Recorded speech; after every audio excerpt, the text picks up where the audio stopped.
Salam Rahayu dan salam budaya bagi saudaraku pecinta budaya Nusantara.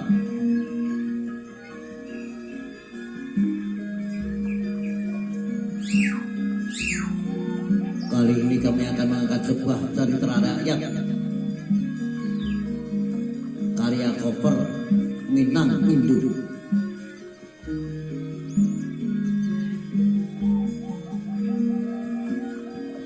yang berjudul Asal Mula Nama Minangkabau.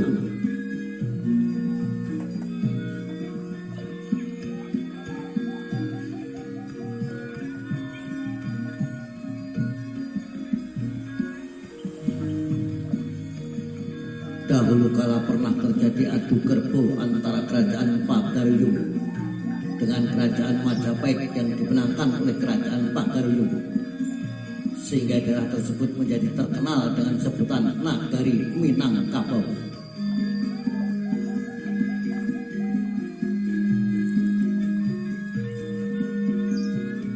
Menurut cerita Sumatera Barat, dahulu kala zaman dengan kerajaan Majapahit, di wilayah Sumatera Barat berdiri sebuah kerajaan bernama Kerajaan Pagaruyung. Raja Pagaruyung dikenal sebagai raja yang arif bijaksana. Dalam mengambil keputusan, beliau sangat mempertimbangkan keselamatan rakyatnya.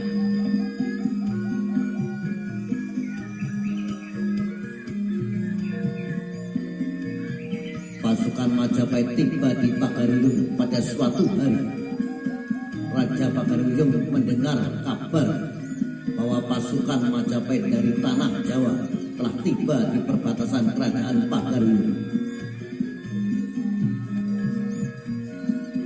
Menurut kabar, pasukan Majapahit hendak menyerang kerajaan Pagaruyung. Maka mengingat kekuatan pasukan Majapahit yang besar dan tidak sebanding dengan angkatan perang kerajaan Pagaruyung, maka Raja Pagaruyung mempertimbangkan untuk melakukan perundingan dengan pasukan Majapahit. Hal ini dilakukan beliau demi menyelamatkan rakyatnya.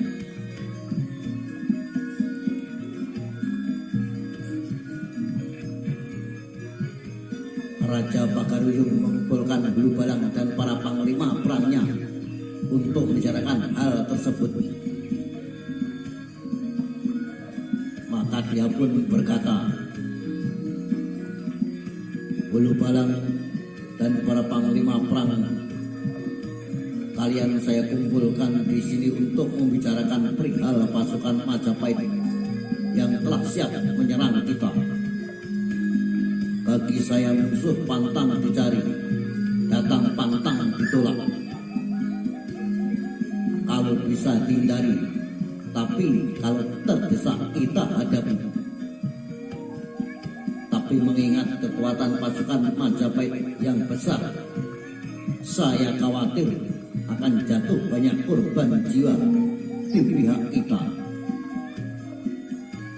Oleh sebab itu saya meminta pendapat kalian mengenai masalah ini. Demikian apa yang disampaikan Raja Pagaruyung kepada para panglima dan Hulu Balangnya. Para panglima dan Hulu Balang bergantian memberikan pendapat mereka untuk menghadapi pasukan kerajaan Majapahit.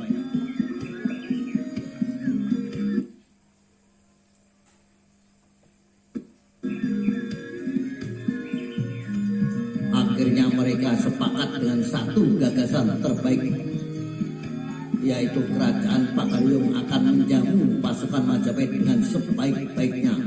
Kemudian mereka akan menawarkan adu kerbau.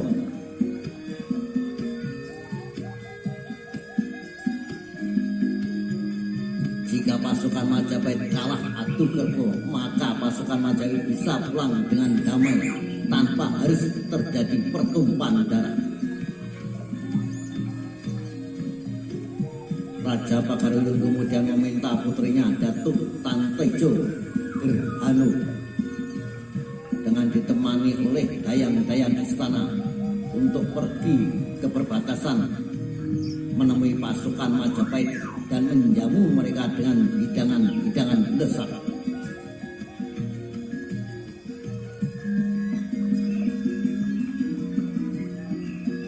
Perundingan Pagaruyung dengan Majapahit, Datuk Tanteno Gerhanu adalah seorang gadis yang lembut hati dan memiliki tata krama yang tinggi.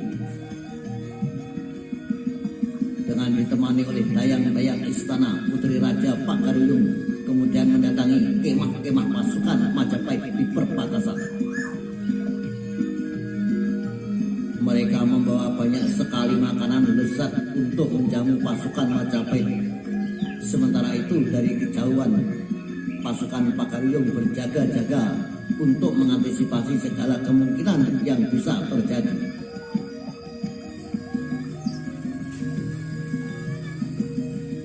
Setelah mengucapkan selamat datang dengan ramah, Datuk Tanteno Gerhanu kemudian menyuruh para dayang-dayang untuk menghidangkan makanan lezat.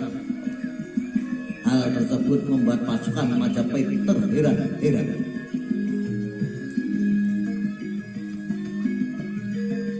Mereka mengira akan disambut oleh pasukan perang kerajaan Pagaruyung, tetapi ternyata disambut hangat oleh Putri Raja Pagaruyung dan gadis-gadis cantik yang ramah serta makanan yang enak-enak. Setelah selesai menikmati hidangan, Datuk Tanteno Gerhanu mengundang pasukan Majapahit untuk datang ke istana kerajaan Pagaruyung.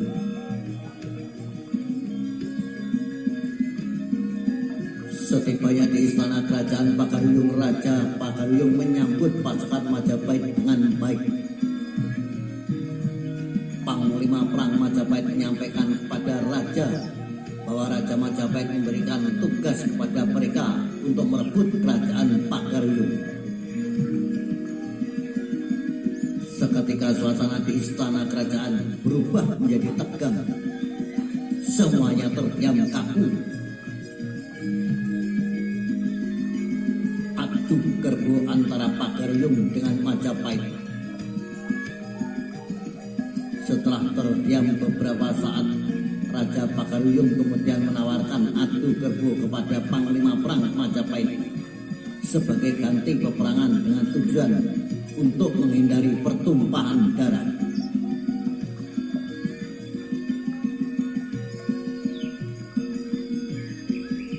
Raja juga berjanji bahwa seluruh pasukan Majapahit tidak akan diganggu dan dapat kembali pulang ke Majapahit dengan damai. Mendengar usulan raja yang bijaksana tersebut, akhirnya Panglima Perang Majapahit menyetujui. Akhirnya kedua kerajaan sepakat tidak akan berperang. Sebagai gantinya mereka akan mengadakan adu kerbau.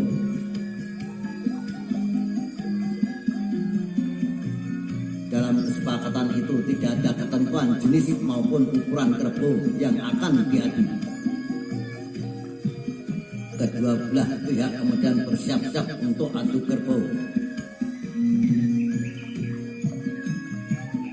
Pasukan Majapahit memilih seekor kerbau yang paling kuat dan besar agar mampu mengalahkan kerbau kerajaan Pagaruyung. Di lain pihak, kerajaan Pagaruyung justru memilih seekor anak kerbau yang masih menyusu. Anak kerbau tersebut sengaja dipisahkan dari induknya selama 3 hari agar kelaparan. Pada kepala anak kerbau dipasang besi rincing.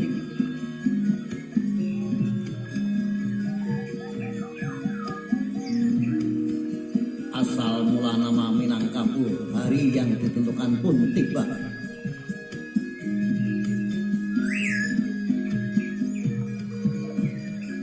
Kedua belah pihak memberikan semangat dukungan kepada kerbau aduan kerajaan mereka masing-masing.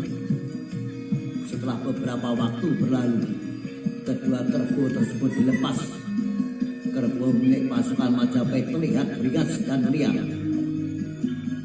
Sementara anak kerbau milik Pakaryung yang bertubuh kecil segera berlari menuju kerbau besar Majapahit.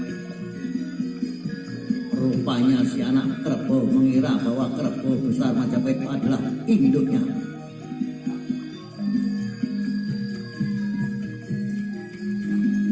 Karena sudah 3 hari tidak menyusu, moncong kecilnya berusaha menggampai perut kerbau lawannya, sehingga perut kerbau kerajaan Majapahit terluka terkena besi runcing yang terpasang pada kepala si anak kerbau.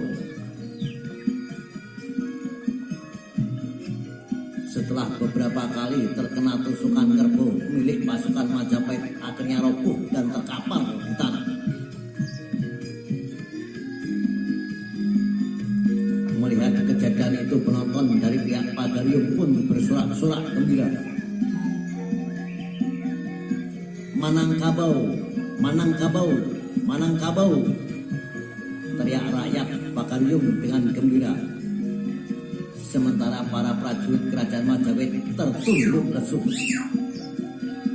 Mereka benar-benar tidak mengira bahwa kerajaan Pakaryung menggunakan taktik cerdik untuk mengalahkan kerbau mereka yang besar dan kuat. Akhirnya pasukan Majapahit menerima kekalahan mereka dalam pertandingan adu kerbau tersebut. Raja Pakaryung mengizinkan mereka kembali ke Majapahit dengan damai. Sementara itu, berita kemenangan kerbau kerajaan Pakaryung menjadi buah bibir di seluruh negeri.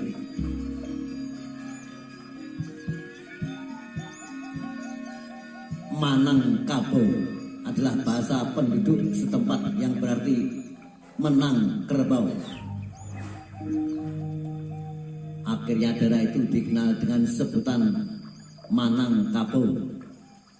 Lambat laun sebutan Manangkabau berubah menjadi Minangkabau.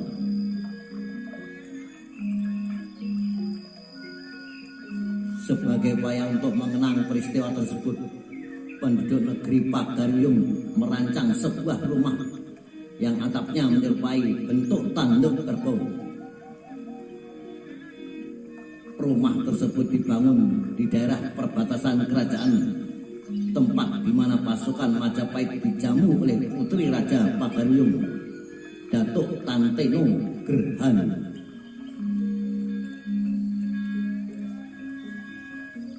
Nah, itulah saudara, sebuah kisah cerita rakyat dari Sumatera Barat tentang asal mula nama Minangkabau. Salam Rayu, salam budaya, sampai jumpa.